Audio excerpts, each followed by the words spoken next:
It's not actually very hard to issue a corrected 1099, but here's the nightmare scenario you want to avoid.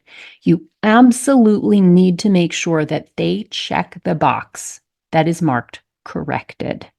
If they don't do that, what they're doing when they think they're issuing you a corrected 1099, if they haven't checked that box, what they're doing is actually just issuing you an additional 1099.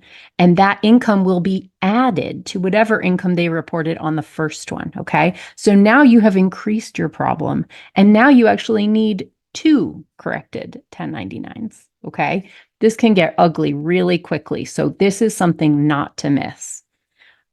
What I really like, what my recommendation here is do not leave any room for error, right? If you're contacting someone because there's a mistake on your 1099, assume that there's another mistake coming unless you steer the ship, okay? So you want to be very explicit with them. You can point to me or this episode if you want to, and you can say, I need you to issue me a corrected 1099, and that means you need to change this incorrect information to this correct information, and you need to be 100% sure you check the box mark corrected. Okay?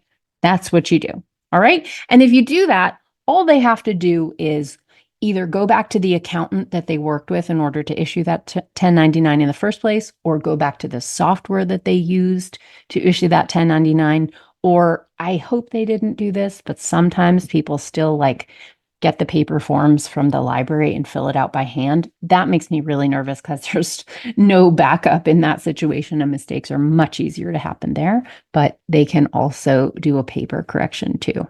So it's a pretty easy process. It's not a huge deal for somebody to issue a corrected 1099 for you, and it is absolutely critical.